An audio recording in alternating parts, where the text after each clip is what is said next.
Hello दोस्तों, आपका स्वागत है हमारे यूट्यूब चैनल ज्ञान की दुनिया में। आज हम लेकर आए हैं प्राचीन भारत संबंधित प्रश्नों की श्रृंखला का तीसरा भाग, जो आपकी आने वाली सभी परीक्षाओं के लिए काफ़ी महत्वपूर्ण है। यदि आपने अभी तक हमारा चैनल सब्सक्राइब नहीं किया है तो कृपया सब्सक्राइब कर लें और बढ़ते हैं हम अपनी प्रश्न की ओर। तो पहला प्रश्न है, हड़प्पा सभ्यता का सर्वाधिक मान्यता प्राप्त काल है 2800 से 2000 ईसा पूर्व, 2500 से 1750 ईसा पूर्व, 3500 से 1800 ईसा पूर्व, निश्चित नहीं। तो दोस्तों इसका सही आंसर है 2500 से 1750 ईसा पूर्व। अगला प्रश्न है, सिंधु घाटी सभ्यता निम्न में से किस सभ्यता के समकालीन नहीं थी? दोस्तों मिस्र की सभ्यता, मेसोपोटामिया की सभ्यता, चीन की सभ्यता, ग्रीक की सभ्यता। तो दोस्तों इसका सही आंसर है ग्रीक की सभ्यता। अगला प्रश्न है, सिंधु घाटी सभ्यता कहाँ तक विस्तृत थी? दोस्तों हमें बताना है कि सिंधु घाटी सभ्यता कहाँ तक फैली हुई थी। पंजाब, जम्मू और कश्मीर, दिल्ली, राजस्थान, बिहार, बंगाल और उड़ीसा, पंजाब, राजस्थान, गुजरात, बंगाल और उड़ीसा, पंजाब, राजस्थान, गुजरात, उत्तर प्रदेश, सिंध और बलूचिस्तान। तो दोस्तों इसका सही आंसर है डी, पंजाब, राजस्थान, गुजरात, उत्तर प्रदेश, सिंध और बलूचिस्तान। अगला प्रश्न है, सिंधु घाटी सभ्यता में घोड़े के अवशेष कहाँ मिले? तो दोस्तों इसका सही आंसर है सुरकुटदा। अगला प्रश्न है, हड़प्पावासी किस वस्तु के उत्पादन में सर्वप्रथम थे? मुद्राएं, कांसे के औजार, कपास, जौ। तो दोस्तों इसका सही आंसर है कपास। हड़प्पावासी कपास के उत्पादन में सर्वप्रथम थे।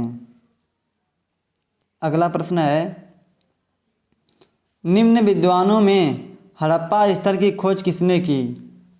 जॉन मार्शल, राखल दास बनर्जी,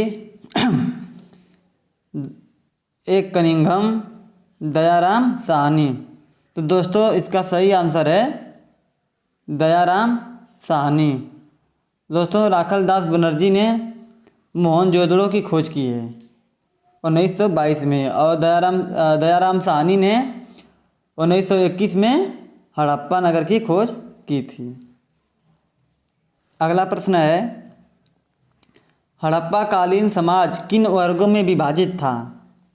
शिकारी, पुजारी, किसान और छत्री, विद्वान, योद्धा, व्यापारी और श्रमिक, ब्राह्मण, क्षत्रिय, वैश्य और शूद्र, राजा, सैनिक, पुरोहित और शूद्र। तो दोस्तों इसका सही आंसर है बी, विद्वान, योद्धा, व्यापारी और श्रमिक। दोस्तों हड़प्पा कालीन का जो समाज था वो विद्वान, योद्धा, व्यापारी और श्रमिक में बटा हुआ था। अगला प्रश्न है, सिंधु सभ्यता का सर्वाधिक उपयुक्त नाम क्या है? हड़प्पा सभ्यता, सिंधु घाटी सभ्यता, सिंधु सभ्यता या इनमें से कोई नहीं। तो दोस्तों इसका सही आंसर है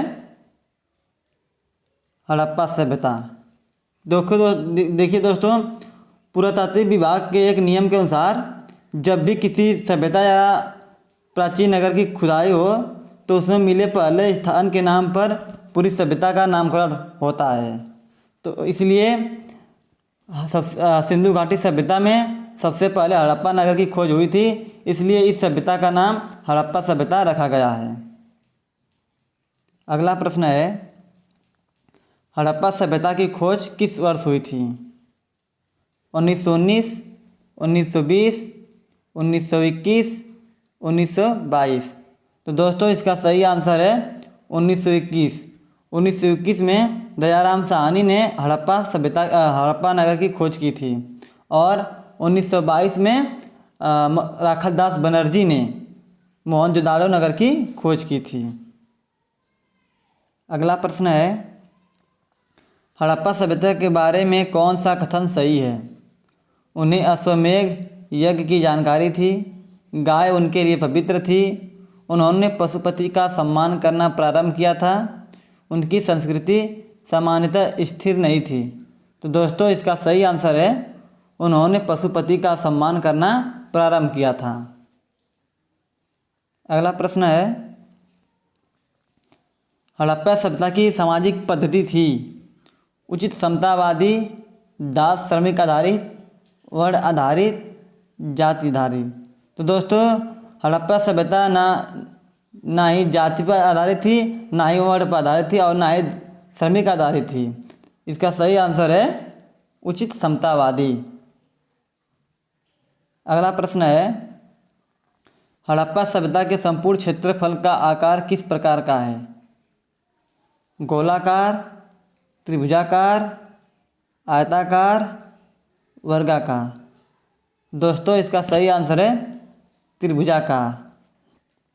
देखिए दोस्तों, आज तक जो भी हड़प्पा सभ्यता के क्षेत्र ज्ञात हुए हैं उनका आकार कुछ इस तरह का है।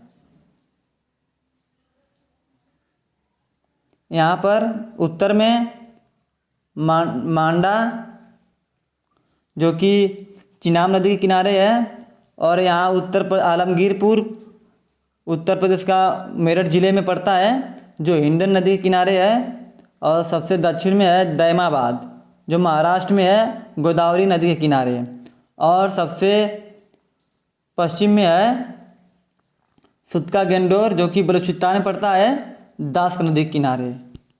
तो देखिए दोस्तों इसका आकार एक बिल्कुल त्रिभुज जैसा दिख रहा है। तो अगला प्रश्न है, भारत में चांदी के उपलब्धता के प्राचीनतम साक्ष्य मिलते हैं हड़प्पा संस्कृति में, पश्चिमी भारत के ताम्रपाषाण संस्कृति में, वैदिक संहिताओं में, चांदी के आहत मुद्राओं में। तो दोस्तों इसका सही आंसर है हड़प्पा संस्कृति में।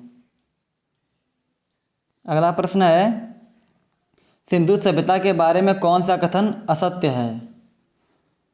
नगरों में नालियों की सुदृढ़ व्यवस्था, व्यापार एवं वाणिज्य उन्नत दशा में, मात्र देवी की उपासना, लोहे से परिचित थे। तो दोस्तों इसका सही आंसर है वो लोहे से परिचित थे, क्योंकि दोस्तों सिंधु सभ्यता के लोग लोहे से अपरिचित थे, इसलिए इसका सही आंसर है डी।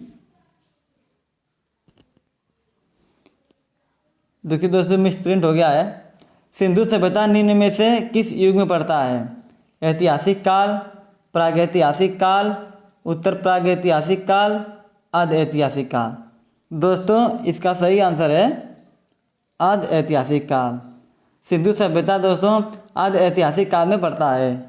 अगला प्रश्न है, सिंधु घाटी सभ्यता के विकसित अवस्था में निम्न में से किस स्थल के घरों में कुओं के अवशेष मिले हैं? हड़प्पा, कालीबंगा, लोथल, मोहनजोदड़ो। तो दोस्तों इसका सही आंसर है मोहनजोदड़ो। मोहनजोदड़ो में ही दोस्तों घरों में कुओं के अवशेष मिले हैं। अगला प्रश्न है, हड़प्पा कालीन लोगों ने नगरों में घरों के विन्यास के लिए कौन सी पद्धति अपनाई थी? कमल पुष्प आकृति में, गोलाकार आकृति में, ग्रिड पद्धति में, त्रिभुजाकार आकृति में। तो दोस्तों इसका सही आंसर है ग्रिड पद्धति में। दोस्तों यह पद्धति कुछ ऐसी होती है, इस पद्धति में जो भी सड़कें होती हैं बिल्कुल समकोण पर काटती हैं, और सिंधु सभ्यता की मुख्य विशेषताओं में यह भी एक बहुत बड़ी विशेषता है। अगला प्रश्न है, कपास का उत्पादन सर्वप्रथम सिंध क्षेत्र में हुआ, जिसे ग्रीस या यूनान के लोग किस नाम से बुलाते थे? सिंडन, काटन, कपास, इनमें से कोई नहीं। तो दोस्तों इसका सही आंसर है सिंडन। दोस्तों यूनान के लोग कपास को सिंडन नाम से बुलाते थे। अगला प्रश्न है, हड़प्पा काल का तांबे का रथ किस स्थान से प्राप्त हुआ? कालीबंगा, राखीगढ़ी, दैमाबाद, बनवाली। तो दोस्तों इसका सही आंसर है दैमाबाद, जो महाराष्ट्र में गोदावरी नदी के किनारे पड़ता है। और यहाँ से हाथी एवं गैंडे की मूर्ति भी मिली थी। अगला प्रश्न है, अफ़गानिस्तान स्थित सिंधु सभ्यता से संबंधित स्थल है। दोस्तों अब ऐसा कौन सा स्थल है जो अफ़गानिस्तान में पड़ता है? मुंडी गाक, सुरतागोई, ए और बी दोनों, हड़प्पा। तो दोस्तों इसका सही आंसर है ए और बी दोनों। देखिए दोस्तों, सिंधु सभ्यता से संबंधित जो भी स्थल है अफ़गानिस्तान में 2 ही स्थल हैं, एक मुंडी गाक, दूसरा सुरतागोई। अगला प्रश्न है, हड़प्पावासी भवन निर्माण की सामग्री कहाँ से आयात करते थे? हिंदू कुश क्षेत्र के बदख्शां से, ईरान से, दक्षिण भारत से, बलूचिस्तान से। तो दोस्तों इसका सही आंसर है हिंदू कुश क्षेत्र के बदख्शां से। हड़प्पावासी जो भी भवन निर्माण की सामग्री लाते थे वो हिंदू कुश क्षेत्र से लाते थे। इसका सही आंसर है ए। अगला प्रश्न है, कौन कौन से नगर सिंधु सभ्यता के बंदरगाह नगर थे? लोथल एवं सुतका गेंडोर, अल्लादीनो, कुंतासी या उपर्युक्त सभी। तो दोस्तों इसका सही आंसर है डी, उपर्युक्त सभी। अगला प्रश्न है, मोहनजोदड़ो से प्राप्त पशुपति या आदिशिव की मुहर में किन किन जानवरों का अंकन हुआ है? बाघ एवं हाथी, गेंडा एवं भैंस, हिरण या उपर्युक्त सभी। तो दोस्तों इसका सही आंसर है उपर्युक्त सभी। अगला प्रश्न है, किस सिंधु सभ्यता स्थल से एक ईंट पर बिल्ली का पीछा करते हुए कुत्ते के पंजे का निशान मिला है? हड़प्पा, मोहनजोदड़ो, कालीबंगा, चनहुदड़ो। तो दोस्तों इसका सही आंसर है चनहुदड़ो। चनहुदड़ो से दोस्तों मनका बनाने का कारखाना, काजल, लिपस्टिक, कंघा आदि मेकअप के सामान भी मिले हैं। अगला प्रश्न है, किस हड़प्पाकालीन स्थल से प्राप्त जार पर चोंच में मछली दबाए चिड़िया एवं नीचे खड़ी लोमड़ी का चित्रांकन मिला है, जो पंचतंत्र की लोमड़ी की कहानी के सदृश है? रंगपुर, मोहनजोदड़ो, कालीबंगा, लोथल। दोस्तों इसका सही आंसर है लोथल।